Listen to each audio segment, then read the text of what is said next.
Electricity दो type की होती है, स्टैटिक इलेक्ट्रिसिटी और करंट इलेक्ट्रिसिटी।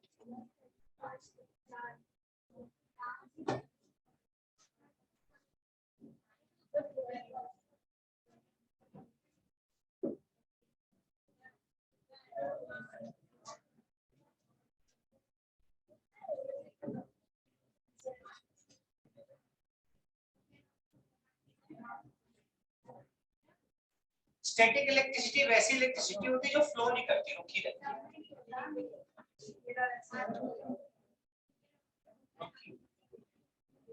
और ये वाली कौन सी हुई है, जो फ्लो करती है। ठीक है, तो स्टैटिक इलेक्ट्रिसिटी में आपने देखा होगा कि जो आपकी ब्लैंकेट वगैरह होते हैं तो कभी कभी थोड़े स्पार्किंग करेंगे, आवाज करेंगे, तो वो सब फ्रिक्शन से जो होगा वो स्टैटिक इलेक्ट्रिसिटी है। और करंट इलेक्ट्रिसिटी तो आप यूज कर ही रहे हो घरों में, सारी आपकी करंट इलेक्ट्रिसिटी। ठीक है, इलेक्ट्रिसिटी आती है अभी अभी इस लेवल पे, आप किस लेवल पे, बाद में तो न्यूमेरिकल तो थोड़ा बहुत रहता है पर ऐसा कुछ चार्ज वगैरह में रहता है। अब इलेक्ट्रिसिटी के लिए सबसे एसेंशियल चीज है चार्ज। एसेंशियल चीज है इलेक्ट्रिसिटी के लिए चार्ज। चार्ज से मिलकर बनता है करंट। सेकंड है इलेक्ट्रिक पोटेंशियल। ठीक है, ये दो चीज जरूरी रहती है ना, नोट करते चलेंगे। ठीक है, मैं सबके नोट्स चेक करूंगा, कोई भी बच्चा ब्लैंक नहीं रहेगा नोट्स को लेकर।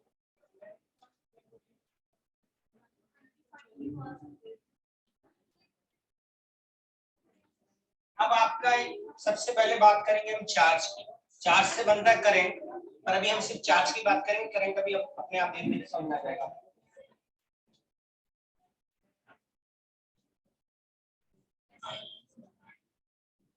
एग्जांपल लेते हैं फिर चार्ज के बारे में समझेंगे। सोडियम और क्लोरीन। ठीक है, केमिस्ट्री से स्टार्ट करेंगे। सोडियम का एटॉमिक नंबर कितना होता है? सोडियम का इलेक्ट्रॉनिक कॉन्फ़िगरेशन, क्लोरीन का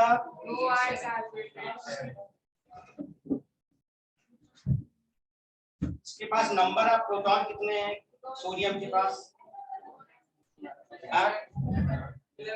तुम आगे आ जाओ, दो मैंने बोला एक।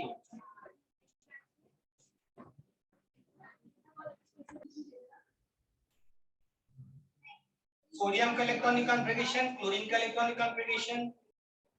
सोडियम प्रोटॉन कितने? 11, तो प्लस 11, एक प्रोटॉन पे एक पॉजिटिव चार्ज, 11 प्रोटॉन पे 11 positive charge, 11 negative charge, total sum 0। ये वाला जो केस है बिफोर रिएक्शन, कैसा है? बिफोर। अब हम देखेंगे आफ्टर रिएक्शन क्या होगा। आफ्टर रिएक्शन जब क्लोरीन और सोडियम एंड क्लोरीन रिएक्ट करते हैं तो आपका केस क्या हो जाता है? एनपी, नंबर ऑफ प्रोटॉन कितने हो जाएंगे? जब क्लोरीन ने एक इलेक्ट्रॉन डोनेट कर देगा, क्लोरीन इसको क्या करेगा? एक इलेक्ट्रॉन डोनेट कर देगा, तो सोडियम पे कितने प्रोटॉन हो जाएंगे? प्रोटॉन तो कहीं जाते ही नहीं, न्यूक्लियस में बंद रहते हैं। मैं तो ऐसी क्वेश्चन पूछ रहा हूं ताकि आप परेशान हो जाओ, गलत जवाब दे दो ताकि आपके कॉन्सेप्ट ठीक हो जाए। सोडियम पे अब अभी भी 11 ही प्रोटॉन है, तो एनपी में लिख देता हूँ। वो डोनेट इलेक्ट्रॉन, हाँ प्रोटॉन नहीं डोनेट होता, इलेक्ट्रॉन आता है। ठीक, एनी नंबर ऑफ इलेक्ट्रॉन कितने हो गए? हाँ 10 हो गए, पर चार्ज उस पे हम लिख देते हैं -10। टोटल सम हो गया। ठीक है, तो मैं यहाँ पे Na+ लिख दूं, एक पॉजिटिव चार्ज आ गया इस पे। क्लोरीन का वैसे ही बना लो, Np +17, Ne -18, एक बढ़ गया ना, एक क्लोरीन, तो इसको मैं माइनस लिख दे रहा हूं। ठीक है, टोटल चार्ज। तो ये बिफोर रिएक्शन ये एटम है, ये सोडियम और क्लोरीन। सुन लो एक minute, these are the atoms, आपको क्लियर होना चाहिए। These are the atoms, these are the ions. अभी क्या बन गए? आयन। कौन से बन गए? Sodium ion, chlorine, 2 ion. ठीक है, इस तरह से हमारा चार्ज बन गया। चार्ज आया, एक इलेक्ट्रॉन आया तो नेगेटिव चार्ज हो गया, एक इलेक्ट्रॉन आया तो यहीं से चार्ज की शुरुआत है। तो इलेक्ट्रॉन के जाने और आने से चार्ज डेवलप हो जाता है। अगर इलेक्ट्रॉन आएगा जाएगा नहीं तो चार्ज ही नहीं पैदा होगा और इलेक्ट्रिसिटी भी नहीं पैदा होगी। इलेक्ट्रिसिटी का मेन जो कॉज है, रूट है, इलेक्ट्रॉन का ट्रांसफर होगा। इलेक्ट्रॉन अगर ट्रांसफर नहीं होगा तो आपका इलेक्ट्रिसिटी फ्लो। केमिस्ट्री से ही हम फिजिक्स पे आ रहे हैं। ठीक है,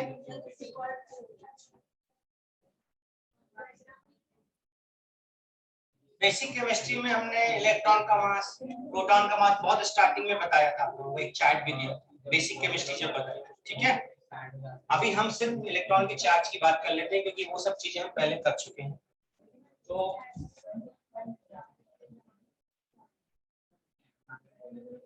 चार्ज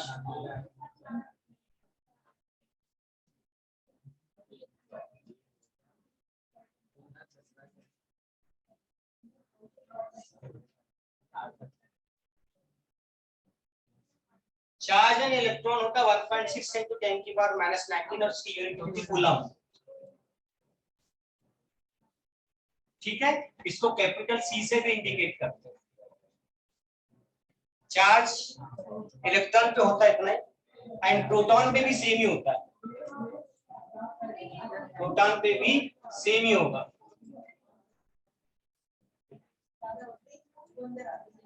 अब आप इसके आगे प्लस या माइनस लगा सकते हो, तो प्रोटॉन के आगे आप माइनस लगा दो, प्लस लगा। आपका मैग्नीट्यूड तो इतना ही हुआ 1.6 into 10 की पावर -19 कूलम। नेगेटिव पॉजिटिव उसके टाइप बताता है। चार्ज के दो टाइप हो गए, पॉजिटिव एंड नेगेटिव चार्ज। इसी के साथ नोट करो इसको।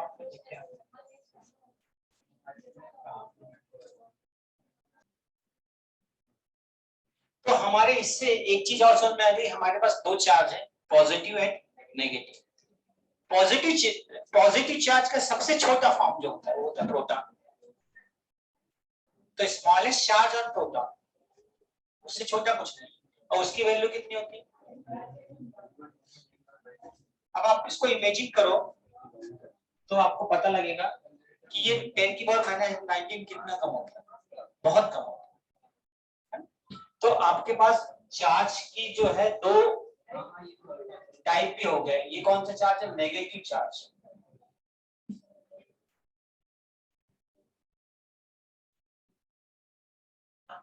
और ये वाला प्रोटॉन वाला क्या है?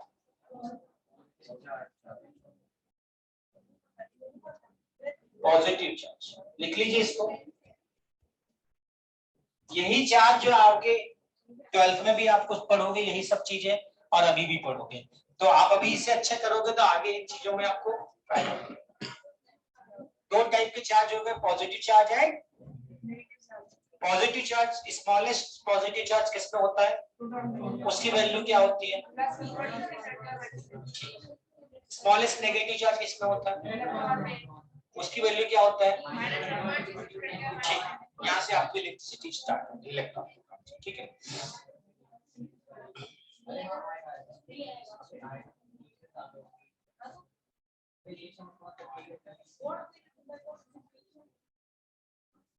अच्छा इसी के साथ एक चीज बता दूं, जैसे मैग्नेट में क्या होता है, नॉर्थ और नॉर्थ पोल एक दूसरे को कैसे करते हैं? अटेंड करते हैं, रिपेल करते हैं। नॉर्थ नॉर्थ पोल रिपेल करते हैं। तो यहाँ क्या होता है, अगर दो पॉजिटिव चार्ज हो जाएंगे तो वो एक दूसरे के कैसे करेंगे? रिपेल करेंगे। और एक पॉजिटिव एक नेगेटिव रहेगा तो वो क्या करेंगे? ठीक है, एक पॉजिटिव एक नेगेटिव चार्ज एक दूसरे को अटेंड करेंगे। ठीक है,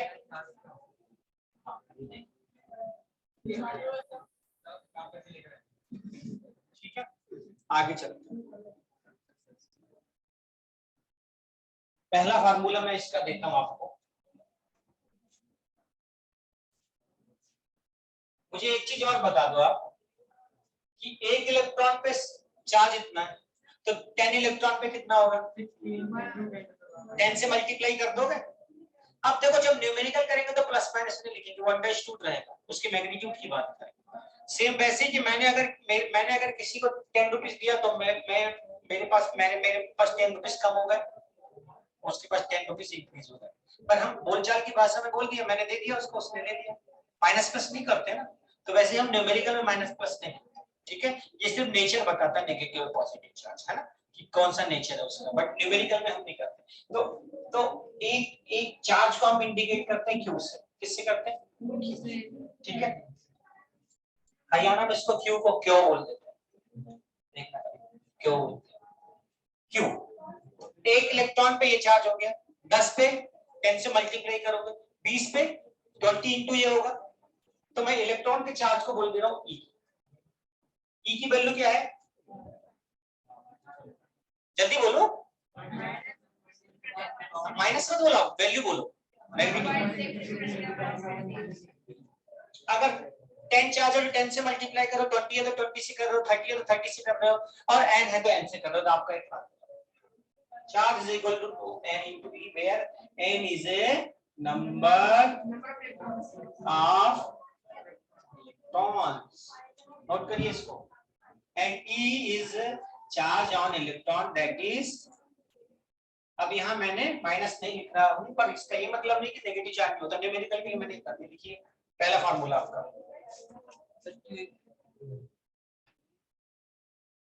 Q is a charge, Q is a charge whose unit is coulomb, capital C। Number of electron की कोई यूनिट नहीं होती, इसकी इलेक्ट्रॉन चार्ज, एक इलेक्ट्रॉन पे चार्ज की ये यूनिट होती है, तो चार्ज जब भी होगा उसकी यूनिट कूलम में बोल देंगे, ठीक है।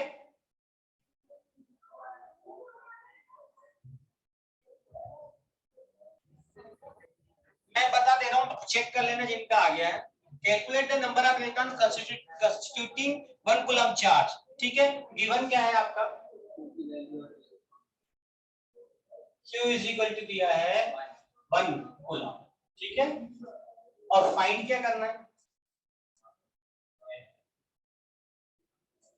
n, ठीक है। अब आपका एक चीज ध्यान रखना, इस फार्मूला आपका आ जाएगा इसमें, Q is equal to N E, E तो सबको पता ही है, n की वैल्यू निकालनी है, इसकी वैल्यू 1, n की वैल्यू पता नहीं, और इसकी वैल्यू, ठीक है। जब गिवन में तो आप यूनिट लिख लेते हो, जब फार्मूला लगाते हो उस वक्त यूनिट नहीं लिखते, उस वक्त नहीं यूनिट, गिवन में लिखना और आंसर में लिखना, बीच में यूनिट नहीं, ठीक है। n इज इक्वल टू क्या आ जाएगा, ठीक है। अब ध्यान रखो, कभी भी स्टैट के कैलकुलेशन, फिजिक्स में स्टैट के कैलकुलेशन आते हैं, पावर को एक तरफ रखो, नंबर को एक तरफ रखो, तो हमने क्या करा, इसको अलग अलग कर दिया, और 10 की पावर -19 ऊपर क्या था, 10 की पावर +9, ठीक है। अब अपन आप अलग से 1/1.6 कैलकुलेट करो, इसको तो आप कैलकुलेट कर सकते हो, इसकी वैल्यू आती है 0.625 into 10 की पावर 19, ठीक। अब आप यहाँ ध्यान दो, एक मिनट रुक जाओ, यहाँ ध्यान दो कि फिजिक्स में और केमिस्ट्री में जो नंबर लिखने का सबसे अच्छा तरीका है, अगर आपको बहुत सारी पावर दे रखी है तो एक नंबर के आगे डेसिमल लगाया जाता है, तो यहाँ 0.625 है, क्या यहाँ एक नंबर के बाद डेसिमल है, स्टार्टिंग में डेसिमल है, स्टार्टिंग में, तो आप क्या करोगे, एक नंबर, तो इसके पास तो बहुत सारे 10 है, एक 10 इससे ले लो, 10 इससे ले लो, उसके बाद 18 बन जाएगा, 10 into 0.625 कितना हो जाएगा, 6.2, n इज इक्वल टू आ जाएगा 6.25 into 10 की पावर 20, इसकी यूनिट बताइए आप, हाँ, नंबर की कोई यूनिट नहीं होती, very number is a unitless quantity, तो आपका आंसर आ जाएगा। अब इसमें थोड़ा ध्यान दो आप कि जब आपको एक कूलम चार्ज बनाना है और आपको बोला जाओ इलेक्ट्रॉन लेके आओ, कितने इलेक्ट्रॉन चाहिए आपको, तो बता कितने सारे इलेक्ट्रॉन, काउंट करोगे इसको, कोई जिंदगी बीत जाएगी, है कितना बड़ा, तो सोच लो कि कितने सारे इलेक्ट्रॉन मिलके एक कूलम चार्ज, ठीक है। चलो सबसे पहले आपका कंडक्टर। तो कंडक्टर वो है जिसमें इलेक्ट्रिसिटी फ्लो होती है। तो आप लिखोगे electricity flow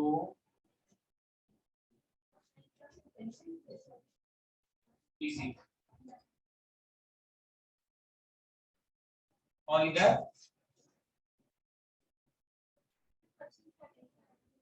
does not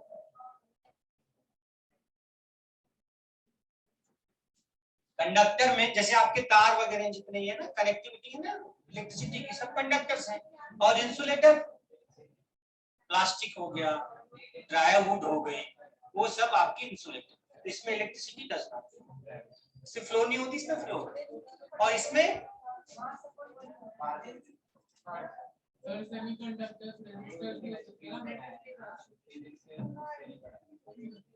flows in specific condition. इनमें क्या होता है, स्पेसिफिक कंडीशन में इलेक्ट्रिसिटी फ्लो होती है सेमीकंडक्टर्स में। इनके एग्जांपल्स देखेंगे, कंडक्टर के कॉपर, एल्यूमिनियम और बहुत सारे हैं, ठीक है, मतलब मेटल्स ज्यादातर। और इंसुलेटर के प्लास्टिक, ड्राईवुड, रबर एक्सेट्रा, ठीक है। सेमीकंडक्टर क्या है, एलॉयज, गैलियम, आर्सेनिक, सिलिकॉन, और ये एक दूसरे के कॉम्बिनेशन में बनते हैं। तो सारे जो एलॉयज होते हैं सर वो नहीं, सारे एलॉय। थर्ड आप लिख दोगे कि कंडक्टर ना करंट को बिल्कुल रोकने की कोशिश नहीं करता, तो उसका रेजिस्टेंस कम होता है।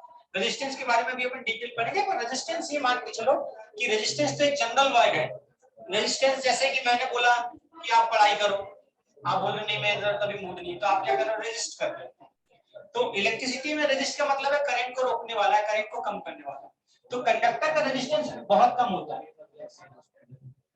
वेरी, और इसका वेरी हाई।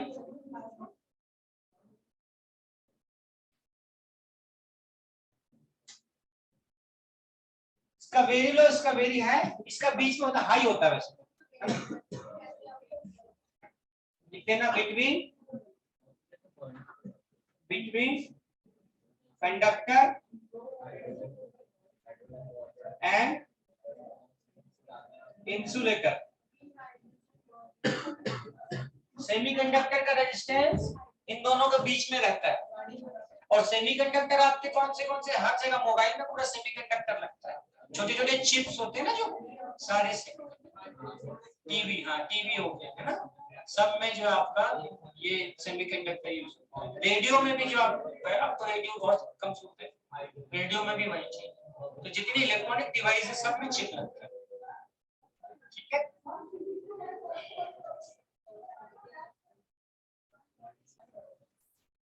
करंट को डिफाइन करने से पहले इलेक्ट्रिक पोटेंशियल समझना होता है, पर मैं करंट को पहले डिफाइन कर देता हूँ, क्योंकि हमने चार्ज डिफाइन किया उसी से रिलेटेड है, फिर पोटेंशियल में बाद में आता है।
Conductor is the amount of charge passing through a conductor in 1 second.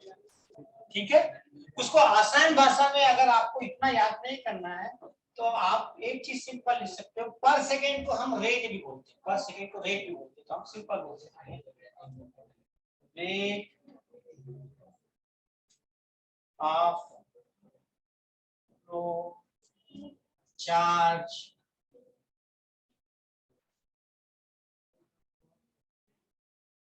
flow of charge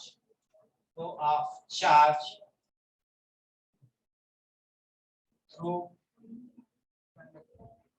a conductor is called electric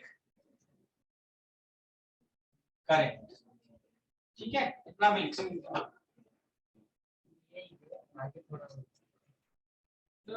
paper में केमिस्ट्री का एक क्वेश्चन था, उसमें कॉपर का क्लास के बाद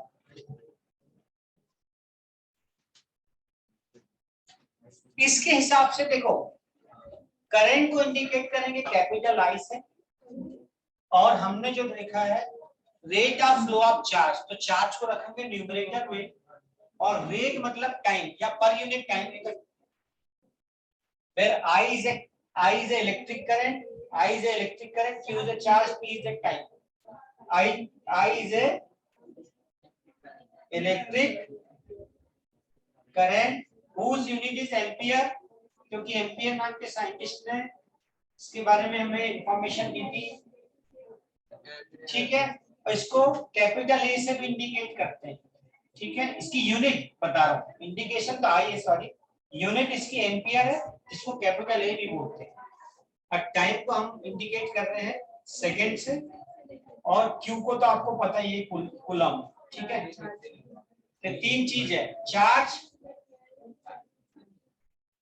अगर आपको तीन में से दो चीज दे रखी हो तो तीसरी आप निकाल सकते हो। ठीक है, नोट कर लीजिए। तो तीन में से कोई दो चीजें रखी हो, थर्ड आप निकालेंगे। ठीक है, तो जो आपने फर्स्ट प्रॉब्लम किया था उसी से हम देख लेते हैं। ये नोट हटा दूं मैं, नोट कर लिए? आप क्वेश्चन लिखेंगे, क्वेश्चन लिखेंगे,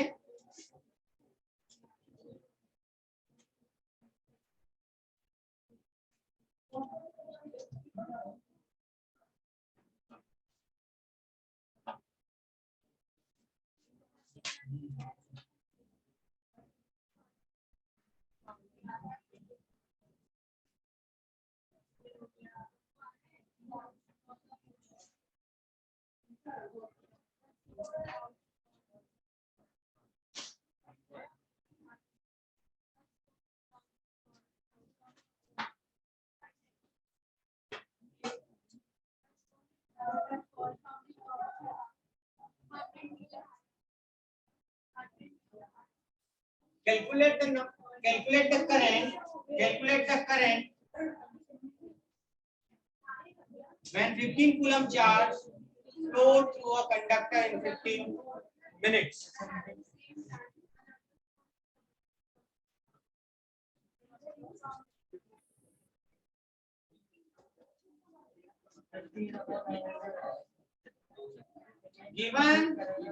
गिवन क्या दे रखा है, क्यू दे रखा है 15 कूलम, टाइम दे रखा 15 मिनट, इसको कन्वर्ट कर दिए 15 into 60, 15 6 या 900 और 0 लगा दी 900 सेकेंड।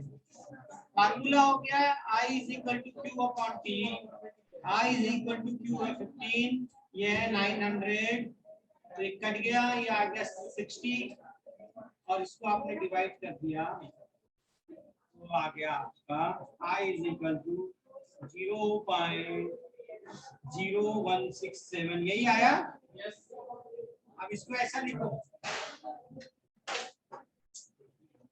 1.67 इंटू 10 की पावर -2 एम्पियर। ठीक है, क्या यही आ रहा है आपका? बताओ। हो सकता है कि आपके क्वेश्चन के ऑब्जेक्टिव में ये आंसर ना हो सकता है आपको आंसर ये दे दे, ऑप्शन में ये option they they.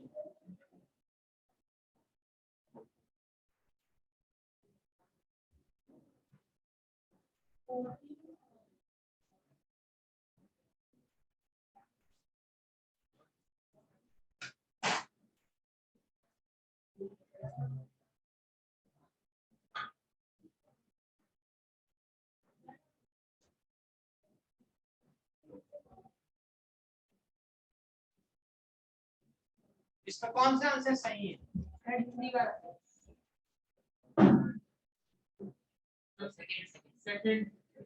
Second is correct answer, क्योंकि मिली होता क्या है 1.6 10 की पावर -3 एम्पियर। तो आप 1, तो आप लिखोगे 1, याद रखो 1 मिली इज इक्वल टू 10 की पावर -3 होता है। 1 माइक्रो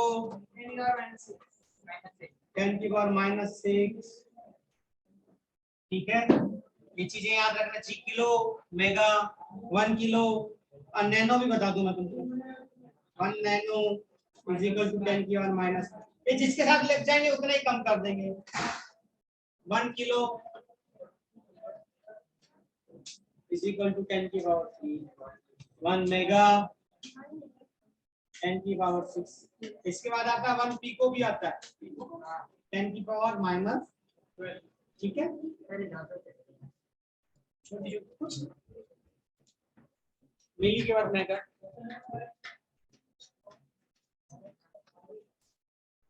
है ना, थोड़ा आपको नंबर्स का नॉलेज होगा तो आपको ये सब चीजें बन जाएगी।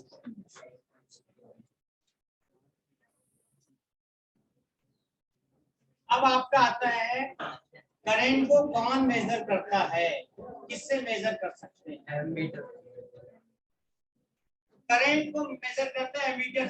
करंट की यूनिट एम्पियर, उसी से बना एमीटर। तो एमीटर क्या है? Ammeter is a measuring device. It is A measuring device. क्या है ये?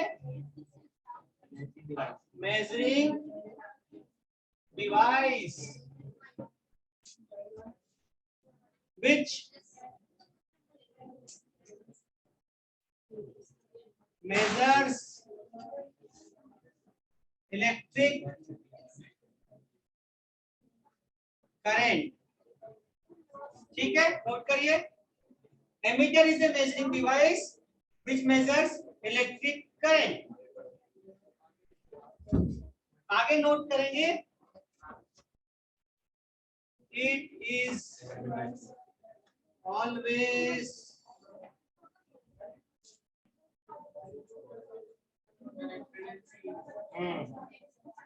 connect in series with the circuit and its internal resistance is very low, ideally 0। Note कर लो।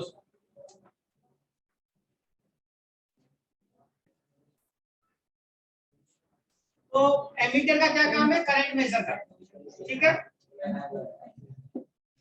और सीरीज में कनेक्ट होता है, इसके बारे में सीरीज पैरेलल के बारे में मैं अलग क्लास में जानकारी दूंगा। और इसका खुद का रेजिस्टेंस, इंटरनल रेजिस्टेंस मतलब खुद का रेजिस्टेंस बहुत कम, ठीक है। ऐसे देखो, ऐसे सिंबल ऐसा,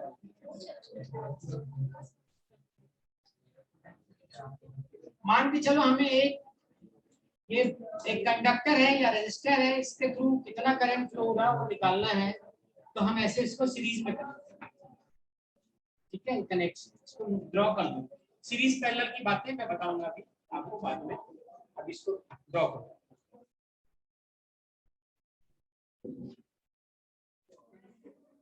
इलेक्ट्रिक पोटेंशियल को समझने से पहले आपको थोड़ा वाटर के साथ उसका एनालॉजी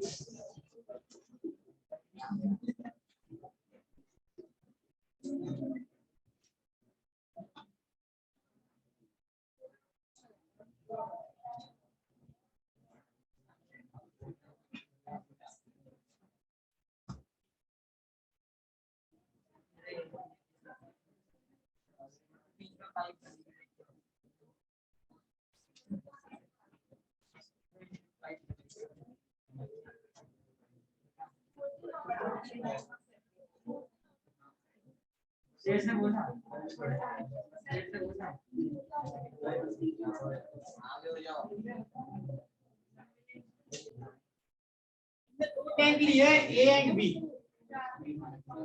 ए पे हमारा 50 लीटर का पानी है और बी पे है 5000 लीटर का पानी, और दोनों को हमने एक पाइप से कनेक्ट कर दिया। अब हमारा क्वेश्चन है कि पानी ए से बी में फ्लो होगा या बी से ए में होगा? ए से बी में, ए से बी में होगा, बी से ए में? ए से बी में।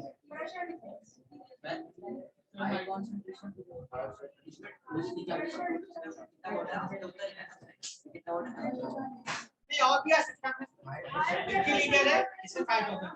तो आपका करेक्ट आंसर है, बहुत सारे बच्चों ने सही दिया, ए से बी में पानी फ्लो होगा। क्यों होगा?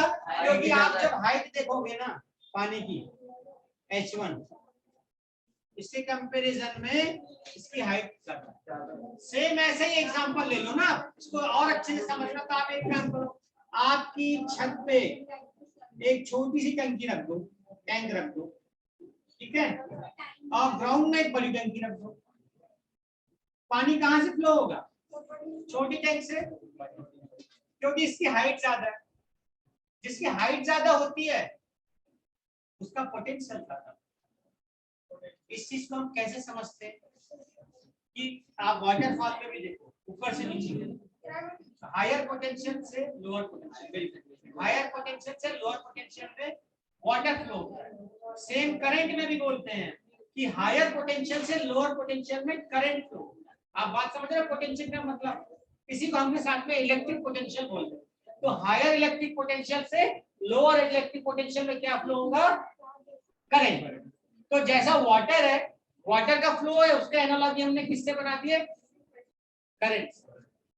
और हाइट का इलेक्ट्रिक पोटेंशियल से, ठीक, ये है। अब इसकी थोड़ा सा डेफिनेशन आपको याद समझना भी है, याद भी करना है इन चीजों को। थोड़ी सी मैं भी दो डेफिनेशन आपको इलेक्ट्रिक पोटेंशियल और इलेक्ट्रिक पोटेंशियल डिफरेंस की लिखवा दूं।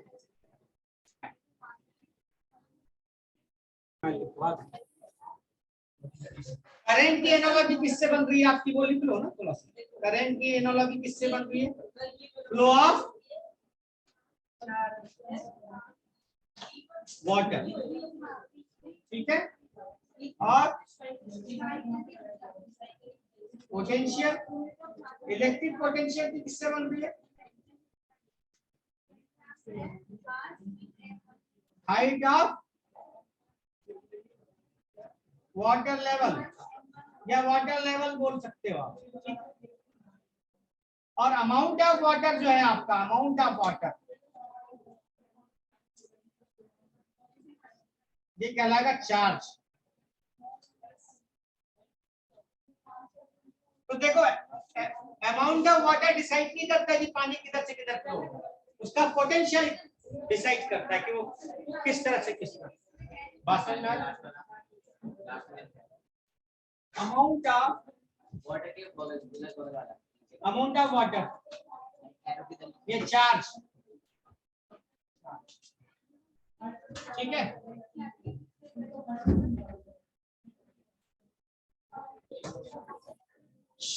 अब इस डेफिनेशन को मैं समझा रहा हूँ।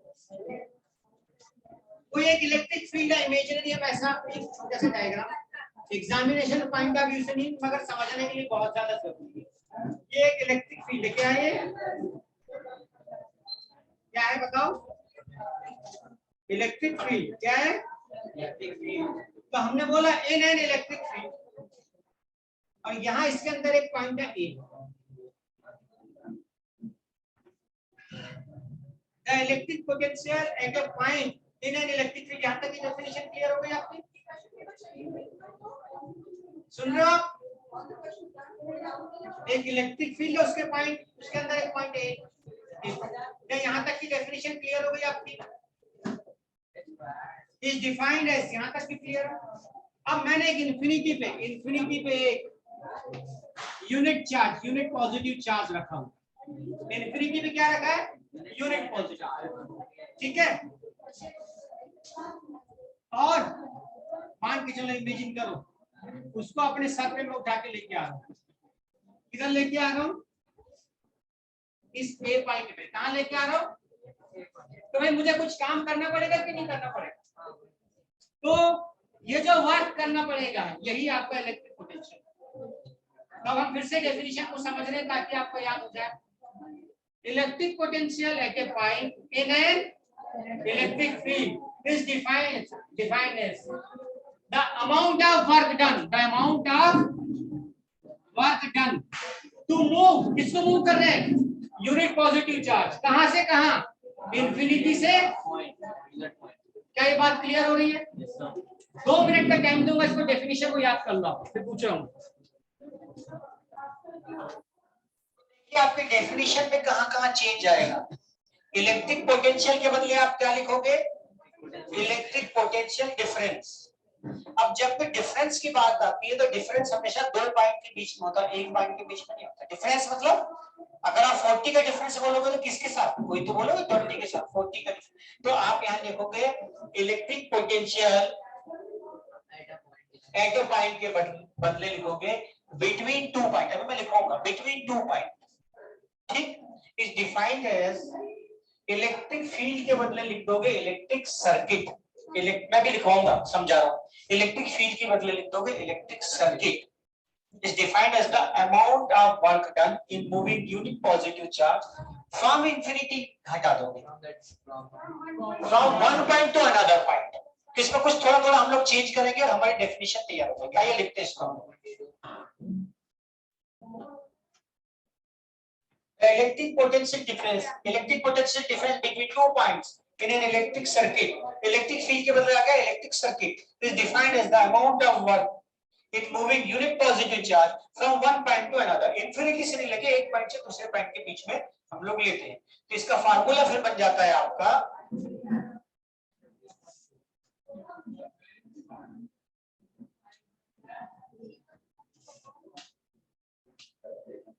इलेक्ट्रिक पोटेंशियल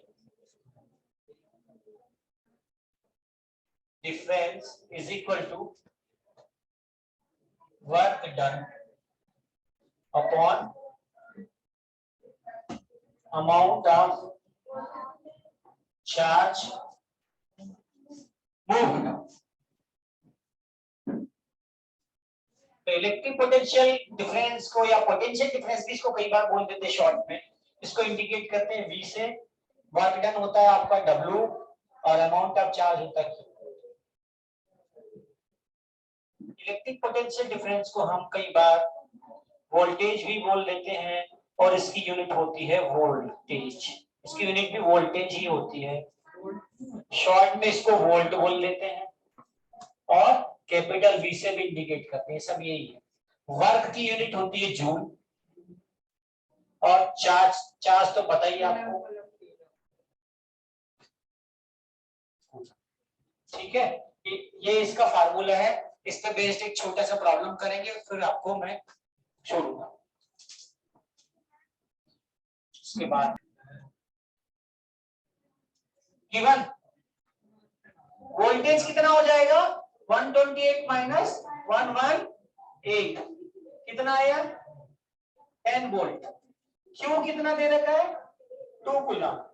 तो आपका V इज इक्वल टू क्या होता है W अपॉन Q या W is equal to QV।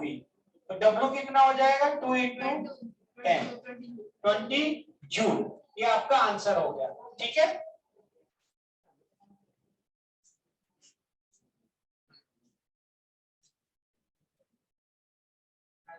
ठीक है। अब अगर जैसे आपका एमीटर था वैसे ही था 5 मिनट और आप लोग एमीटर था वैसे volt meter.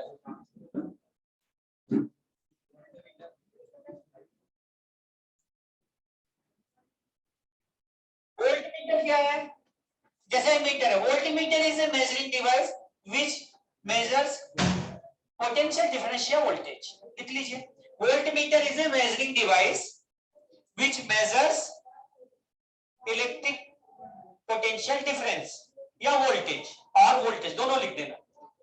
Voltmeter is a measuring device which measures electric potential difference और वोल्टेज। ओके आगे लिखेंगे इतना लिखने के बाद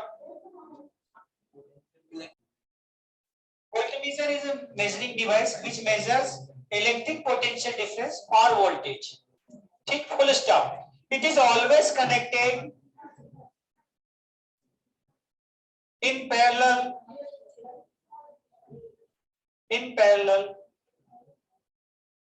with the given circuit. It is always connected in parallel with the given circuit. It is always connected in parallel with the given circuit. Full stop. Its internal resistance is very high. Its internal resistance is very high. Bracket में निकला ideally infinite. It is internal resistance is very high. Bracket में लिखना ideally infinite. तो इसका भी symbol आप देख लो कि अगर ये एक कंडक्टर है ना ए बी तो इससे वोल्टमीटर कनेक्ट होता है ऐसे ऐसे आइडियली इनफाइनाइट। ठीक ये वोल्टमीटर एक डायग्राम ड्रॉ कर लो पैरेलल कनेक्ट होता है। ठीक है पैरेलल में ऐसे करते हैं और सीरीज में मीटर कनेक्ट होते हैं। पैरेलल सीरीज की डिटेल जानकारी हम लोग आपको बाद में देंगे। तो यहाँ तक का आपका पोटेंशियल डिफरेंस तक का कंप्लीट हो गया। अब आपको होमवर्क में 2 चीज करना है। होमवर्क में 2 चीज करना है। क्वेश्चन नंबर 1 करके आओगे डिफाइन 1 एम्पियर। तो इसके लिए आप फार्मूला यूज करोगे I is equal to Q by T. जब Q की भी वैल्यू 1 और I T की भी 1 हो जाएगी तो ये 1 एम्पियर बन जाएगा। इसको डिफाइन ऐसे करते हैं 1 ampere is equal to 1 C upon 1 second. तो आप लिख दोगे when 1 coulomb charge flows through a circuit in for 1 second that the current is 1 ampere.